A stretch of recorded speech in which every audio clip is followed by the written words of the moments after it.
Fellow Falcoholics, what is up? Welcome to another episode of the Dirty Birds and Brews podcast presented by FanDuel. I'm your host, Kevin Knight at Falcoholic Kevin. We're here to bring you the Falcons vs. Panthers Week 11 preview. This is kind of the turning point for our coverage of the rest of the season, right? Because the Falcons, we've talked about it, are at the point, they're kind of on the precipice of either go on a big run here, finally entering what, should be the soft part of the schedule. The games against the Panthers this week, the Saints, the Jets, right? These are the games that you have to win now, these three games. And if you do, you'll be 6-6 and still unlikely, right? Like the team at this point would have to go 7-1 to get to 10 wins and have a realistic shot at the playoffs. But you got to win these three before we can even talk about some kind of miraculous playoff situation. So it all kind of comes to this week. This is a Panthers team that the Falcons haven't played well in their last two matchups, but historically the Falcons haven't been swept by the Panthers in a very long time. They typically split with this team, and the Panthers themselves are kind of a Jekyll and Hyde operation too, and these two teams, last time they played, obviously the Panthers handed the Falcons their worst loss of the season. Panthers coming off a tough game last week. Falcons barely failing to get the better of the Indianapolis Colts. A lot of people would say that they should have beaten the 8-2 Indianapolis Colts in Berlin. Can't get it done. That's just kind of the way that this team operates, right? But if you want to sell me on any sort of miracle finish or that the Falcons can pull this off, we've gotten a bunch of fluff pieces about Raheem Morris, has been on 2, 3, and 6 teams that made the playoffs. Well, I don't know if that's good or bad, but the Falcons could use some of that magic right about now, that's for sure. It doesn't seem very likely, but it's entirely possible. And to even spark this run, this miracle that we're looking to see, you got to win this game to avoid going to 0-3 in the division, which is what the Falcons are kind of staring down at this point if they were to lose to the Panthers. So critical game. Every game from here on out is a critical game. That's the hole they've dug for themselves. And it all starts here with the home matchup with the Carolina Panthers. The Falcons an opportunity to split with this team, which is at this moment, the Panthers are ahead of the Falcons in the NFC South standings, and they've deserved it. They rebounded. They had the run that the Falcons have not been able to put together, taking advantage of some weaker opponents and getting some wins on the board that the Falcons haven't been able to accomplish. So the Falcons got to get back on the horse this week, take care of these Carolina Panthers.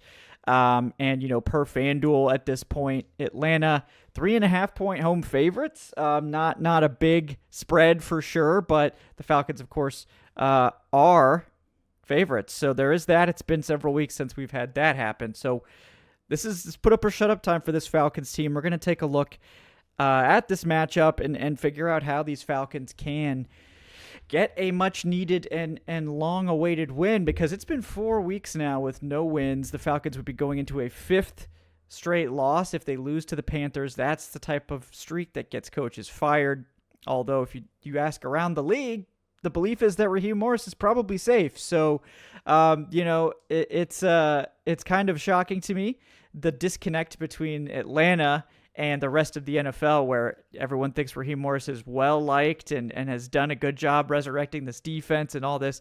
Seems like there's a lot of context missing there, but the national thought is that Morris is safe, and that should alarm a lot of people, because they're probably hearing that from somebody involved with this football team. So if Raheem Morris is going to stick around, he needs to turn this ship around and get this thing back on track immediately, because 7-1 is the only pathway, unless the Tampa Bay Buccaneers completely collapse, in which case maybe you could get into the playoffs with like 9 wins. But either way, you're depending on a miracle in one way, shape, or form. So we're going to break this matchup down. We're going to get into the nitty-gritty. But first, we got to talk about this injury report, which is the lengthiest of the season for Atlanta and very short for the Panthers.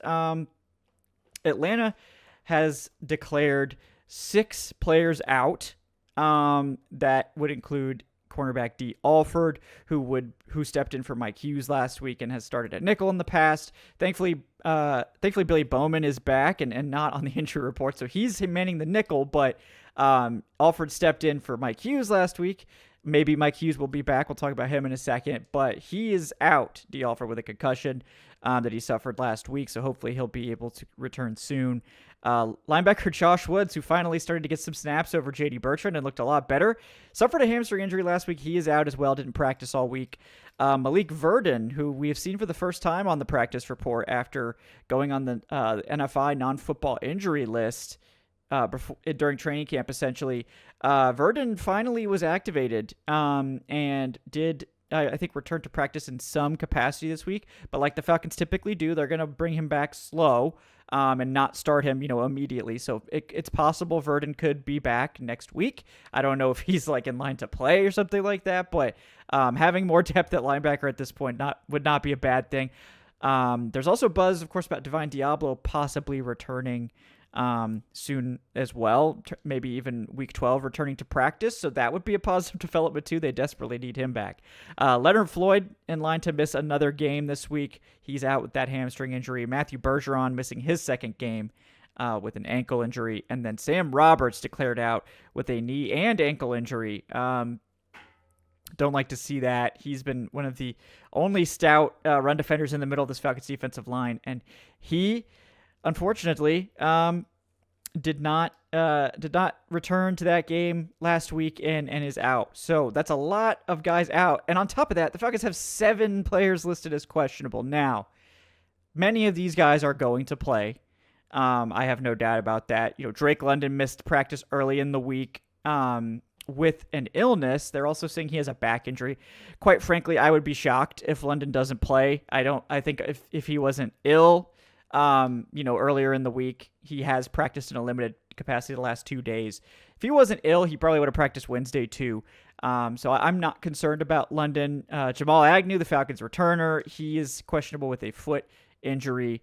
Mike Hughes has a neck injury still. He did practice, but he is questionable.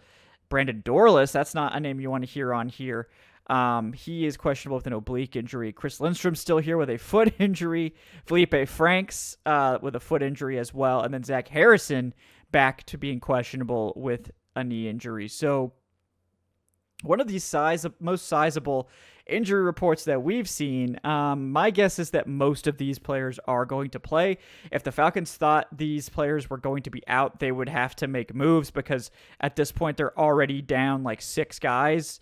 On the roster. And then, technically Malik Verdon is not on the active roster yet, so that's 5 guys, I guess.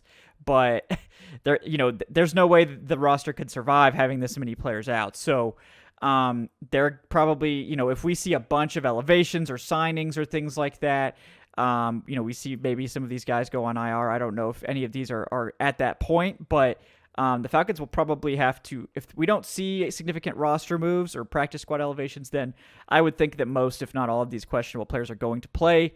But we'll have to see how that plays out. And, Drake London, Hughes, Dorlus, and Harrison, Lindstrom is an Iron Man. He reminds me a lot of Jake Matthews. I would be surprised if he doesn't play. He's just gonna gut it out. And he looked okay last week. I'm sure it's a pain management issue and it's not fun. So shout out to him for putting up with it for this offensive line, which desperately needs him at this point. And the defense can't really afford all these guys out either.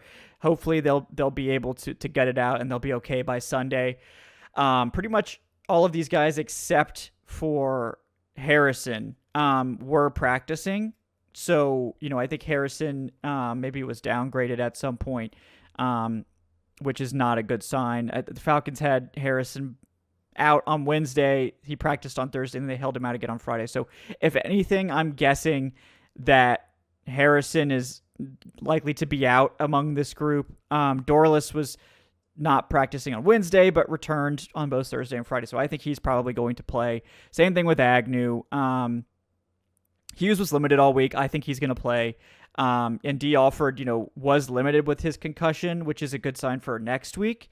But, at this point, they have declared him out. So, good news, though. Laquale London's going to be back.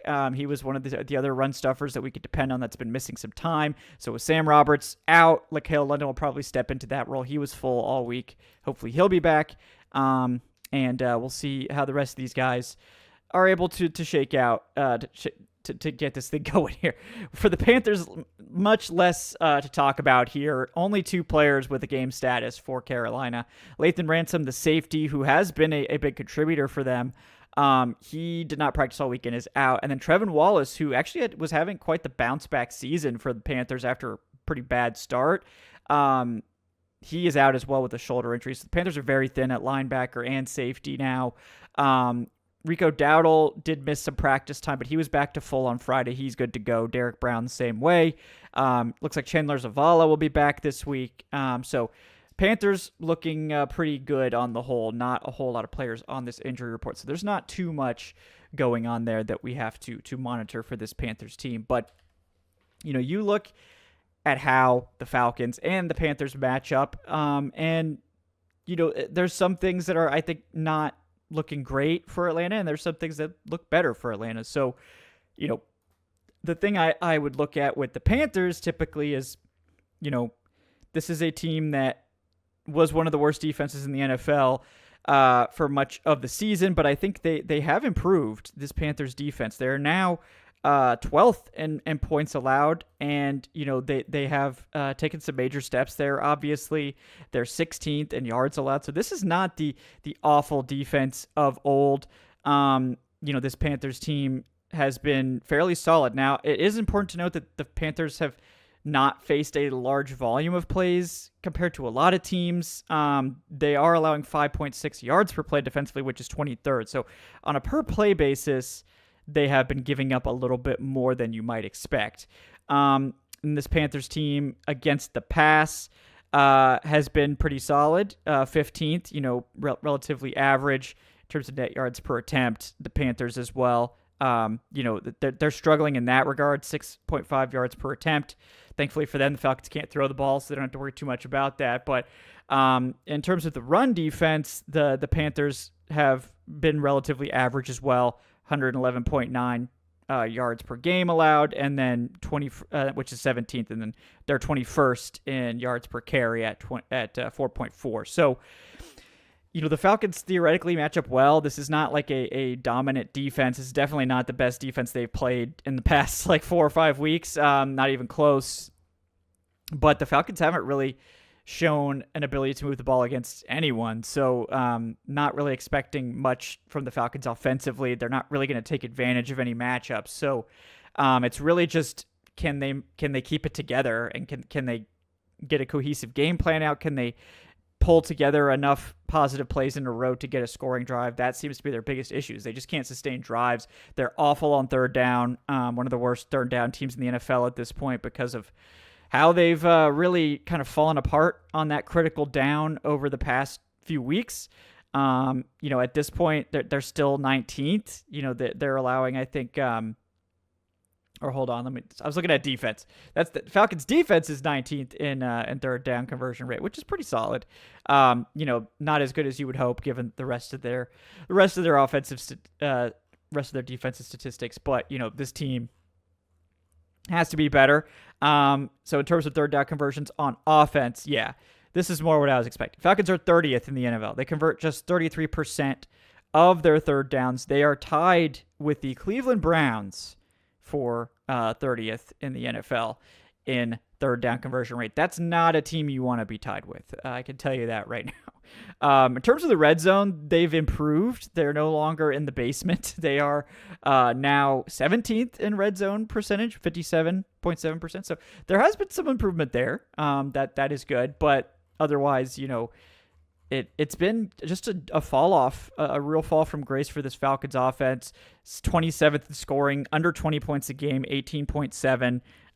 Even the Panthers are technically worse. They're 17.7 points per game. So there is that. Yardage wise, this Falcons offense is still pretty average. 330 yards per game, 16th exactly, middle of the pack, 15th in yards per play. In the passing game, 16th. Relatively average. Rushing game, 15th. This is just a very average offense from a lot of statistical standpoints. And they should be much better. We know that. They have the talent, but the offensive line has been really inconsistent. There was a great stat dealing with, yards before contact per rush, on a team wide basis.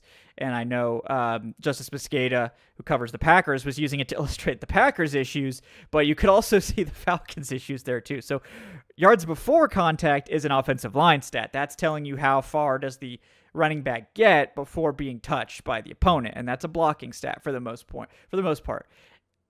The Falcons are 28th in yards before contact per rush. So it's really kind of showing you just how good Bijan and Tyler Algier are, that this Falcons rushing offense is average, despite the fact that they're one of the worst run blocking teams in the NFL. So that hasn't killed the run game, but the run game is clearly not good enough, nowhere near as good as it should be, given the talent that we've assembled here in Atlanta. So at this stage, we're looking at these matchups. Like I said, the Panthers offense also not particularly good. They've been very good running the football. They've really started to pile up yards there. They've scuffled in the past couple of weeks, but they have improved. The scoring hasn't necessarily been there, but they have been able to move the ball on the ground. And the passing game for Carolina is still a huge issue. They are 30th in passing yardage, 164 yards per game. And in terms of net yard per attempt, they're also 29th. So that checks out. Just 5 yards per attempt. The Falcons are a whole 1.1 yards better in terms of net yards per attempt. And, that should tell you a lot about the debates between Michael Penix and Bryce Young and all these things. As much as people are maligning Penix's play, which I think has been pretty mid, let's be honest, I'm not surprised by that. I'm not really upset by that. It's not as good as I was hoping, but we're talking about a guy that still hasn't put together a full season of NFL action. Bryce Young's in year 3 at this point, so much more average, for Michael Penix versus these Panthers that are 29th at this point. So, there's a lot of factors here to consider into why these teams are playing the way they are and why the Falcons are disappointing. The third downs have a lot to do with it. I think, Penix's play has a lot to do with it. The blocking has a lot to do with it. We're kind of just making a soup that's just not very good. The ingredients are not here. Nothing's like elevating this. I think Zach Robinson's scheme is not helping things.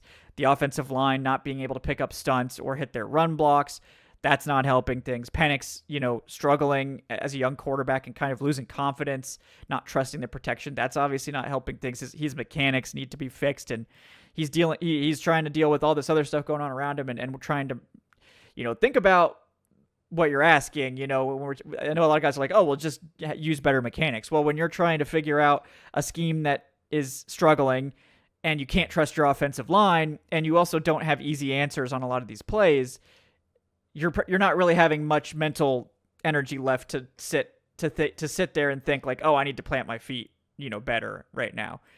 So there's reasons that, it's hard to improve these things when things are going bad around you. And a lot of times we're talking about fixing this stuff in the off season.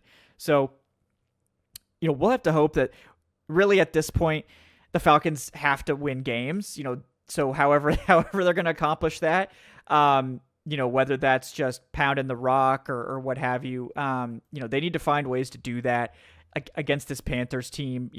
This Panthers defense isn't anywhere near as bad as it used to be. They're not a great run defense. They're not a great defense really at all. They're a fine, average-ish defense. They're vulnerable. They're a team that is definitely capable of being thrown on, especially, but also being run on. So this is not an opponent that the Falcons should have to really game plan around. I mean, I think the Panthers do have Derek Brown in the middle. You want to respect that. I think their linebackers are a problem, and their edge presence is not that great. So I think this could be a game where you do lean more on the outside zone. But, last time these two teams played, the Panthers were just selling out to stop that outside zone and cause the whole Falcons offense to collapse. So we're going to have to see a better plan for how to attack this Panthers defense from Zach Robinson. We're going to have to, be ready for some of the rotations that the Panthers were doing in coverage to confuse Penix. Teams are just starting to show blitz to make Penix panic. And we have to tamp that down, and you've got to be able to trust your protection to survive in the NFL. And Penix, like that's not something that Penix can fix. Like you're like, well, he should just trust the protection. You can't just trust something, right? You have to earn. Trust has to be earned. The offensive line has to be better. They have to be better consistently. They have to fix their issues for Penix to be able to trust them. And I think Zach Robinson could do a much better job of diversifying the quick game and the short yardage playbook. I mean, if it was up to me, I would be installing a whole bunch of new short yardage plays. Like we need to tamp down on the screens because they're not working. Whatever motions you're doing to set those up, you're telegraphing the screen. Teams are all over them every time. We need more options. I think those wheel routes to Bijan could be, or we're working really well. I would start trying to mix those back in. I think the Falcons got a little too reliant on them. Teams were starting to cover them up. If we're going to play two tight ends, you have to use tight end leak. You have to use chips and release type plays. I don't know why we don't see more stick in this offense, especially if you're expecting pressure. Like give your guys an opportunity to just turn around, catch a ball, and get upfield.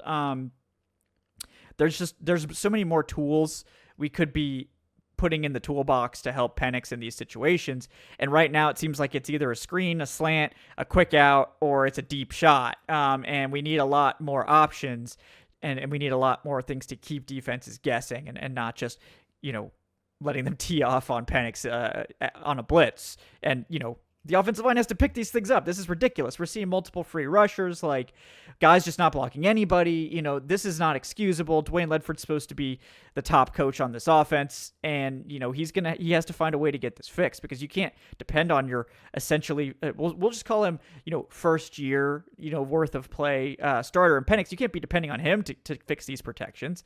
Ryan Newsle's a young center, played a lot at guard, but has not played much center. This is really his first year starting at center. Last year started 6-7 games, and that's great. But they need Ryan Newsle's going to have to show that he can do this and be a good protections center that can do more than just block. Because I think Newsle's blocking has been good. I don't really have much issue with that. I mean, I'm not sure it's on Drew Dahlman's level, which he's $10 million a year less than Drew Dahlman, so you're not necessarily expecting that, but if you're going to jettison Drew Dahlman, who's your veteran center, you're going to have to find ways. Whoever you replace him with is going to have to make this work. And right now, it's not really working. So, has to be better. The Falcons have to find ways to keep drives going. You have to have more answers on third down. The red zone stuff has improved. Like, if anything, we can give them props for that they are having more success in the red zone. They're trusting Drake London a lot in those areas. They're letting Michael Penix throw the ball a little bit, and I think they're getting good results from Tyler Algier. Who and again, like if you're gonna get blasted in the backfield, having someone like Algier who can sometimes just run through contact, that can be something that he excels at. And this is Bijan can sometimes avoid the contact too. Like he can also have success, but if you're just trying to battering ram, sometimes Algier is going to help you out there, and he is a weapon you can utilize in those short yardage situations. Even though I think Bijan's still pretty much always the better option, they have kind of figured out that, like, look, if we can't block this up, we just need Algier to go put his head down, run somebody over to get into the end zone. And as good as Bijan is, that's not exactly his game. He's more like, I'm going to break your ankles and go around you. Algier's like, I'm just going to run through you. And different styles, both good players. And I think using both of them, since you didn't trade Algier, is smart. So continue to diversify the run game. I don't know if this is the game necessarily that we want to be running a bunch inside against Derek Brown, but we need to see more duo. We need to see more man gap concepts. We need to keep defenses guessing. Yes, still use outside zone. It's your bread and butter for a reason. It's you run it well, or you have. I don't really see a reason not to. I know I've mentioned a lot of things they need to be doing. There's only so much you can do in a week's worth of practice. But to me, the number one priority for this team is getting answers for third down. And a lot of that actually has to do with setting yourself up for success on third down. And, the coaching staff has talked about that a lot this week, which is, we can't be in third and long. And the Falcons also have not done well on third and medium, which that's not acceptable. You got to have some plays for third and 5 and 6. I mean, that's a down you should be converting like 50% of the time, right? Or more. And they're converting it like 15% of the time. That's not acceptable. Now third and long, they're also converting at a terrible rate, but that one is more like, third and 10 is like a 20 25 to 35-ish% play. So those are never going to be high percentage plays, but you got to find ways to convert some, and then you got to find ways to convert third and medium. But at the very least, if you could just get yourself in third and short, they're doing better there, certainly. So there's a lot of things that have to be worked on, and I think getting the offensive line right and giving Penix some answers to deal with that pressure that he's confident in, that he can execute at a high level, that's your number one priority. The rest of this stuff we're going to have to fix over time. But given how you've performed in the win-loss column, there's not a lot of time to figure this out. You can only afford one more loss. You probably need that loss to be that Monday Night Rams game. I don't really see, like, even if this Falcons team's firing on all cylinders, we know they can hang with these teams, but the Rams are just so good. So maybe you're hoping that the Rams have locked up their seed at that point and they're going to play backups. I think asking for that in week 17 is a lot to ask. So probably not going to get that. But you got to be able to go into that week 17 game being able to lose it. Because if you need to win that game, you're probably going to be disappointed no matter what. So that means you can't lose to the Seahawks. You can't lose to the Bucs. And you got to win the rest of these games the whole way. So, I mean, sweeping the Saints, which I'm on board with that for sure. There's a lot of football left to be played and not a lot of room for error. And pretty much everything we've seen from this Falcons team so far is just a litany of errors over and over again. So, it's not over, as much as I've said, like, it's probably over, and it is probably over. If we're talking about probability, this team has like a single-digit chance to make the playoffs or something like that. So it's probably over. But if we want to talk, the optimists out there, I know there's some of you here, and thank you for still watching. Thank you. Even the doomers, thank you for still watching if you're still here at this point. 26 minutes into a Week 11 preview with a 3-6 team. You guys are the real MVPs. Thank you so much. But, if you want to convince me or get me talking about just playoffs again, or like even a chance, even though we all recognize that this is very unlikely, win these next 3 games. And if you do, and you're back to 500, then we can talk about going 4-1, right? That isn't as crazy. That is slightly more reasonable. That's starting to be more of like a 15% chance, 20% chance, something like that. Every game you take away, every game that you win makes it a little bit more likely, but we'll see if they can do it. So win these next 3, beat the Panthers, beat the Saints. The Saints one's non-negotiable. You lose that Saints game, we're all jumping off the cliff. You can't lose to the Saints. Sorry. And then beat the Jets. If you lose to the Jets, also if Raheem Morris isn't fired after they lose to the Jets, if that happens, then we're going to have big problems here. So hopefully we don't have to go down that path. Hopefully they get these next 3 wins, and we could talk about this team pulling off some miracles, pulling a rabbit out of a hat here. Raheem's good at this. Is Raheem's bread and butter, right? I mean, he's done this twice already, so maybe this is where we see Raheem Morris's special sauce is taking this team back from the brink. And look, if they pull it off, like I've said, you guys get to pick the jersey. You get to pick the Falcons jersey. We can make a custom one. It could be Bertrand. It could be Felipe Franks. Maybe it's the hero of the season. If it's one of these, unheralded guys, we're going to buy that jersey, and I will wear that jersey and with pride if they pull this off. And I certainly want them to. Just keeping it real here. This is a very low chance of that happening. So let's start with the easy part, which is win these 3 games against, easy. Nothing this team does is easy, right? Let's win these next 3, and then we can have a conversation about miracles happening. But again, thank you guys so much for joining us here on the Dirty Birds and Brews podcast presented by FanDuel. I'm Kevin Knight, Alcoholic Kevin. Please do like and subscribe if you've enjoyed the show. Leave that 5-star review on your podcast platform of choice. That really helps us out. Thanks to everyone who's already done that. Really appreciate it. If you want to support the show, you can join us on Patreon, patreon.com/Falcoholic Same thing with the YouTube channel memberships. You can get ad-limited shows because you'll still get the ones that I actually read, but I'm contractually obligated to leave those in, sorry. But all of the, all the other stuff, it's otherwise it's ad-free. So, other than any post-read stuff, it's ad-free. So if that sounds like, your game, you also get early access to Tuesday Takes and the game preview most weeks. Some weeks, like this week, stuff came out a little bit late. So, I'm just trying to get it out to people. But mostly it's just to support the show. So we appreciate everyone who's doing that. And we thank you guys very much. But we'll be back Sunday at our normal time for once, 1 p.m., after that normal game against the Panthers, hopefully talking about breaking this losing streak, getting back in the win column here, and maybe having a little bit, maybe just a little cautious optimism for at least a couple wins here before we go back to the depths of depression when they drop a game to some stupid team. So you guys know what this team is going to do. They're going to raise our hopes first. They're not just going to, they can never let us just go out. Like week 11, we're done. That's never going to happen. They got to twist the knife more than that. So I'm very confident we're not going to be done after this week. So we'll see how it goes. But thank you guys so much for joining us here. We'll see you next time on Dirty Birds and Brews and Falcoholic Live. Until then, folks, have a great day. See ya.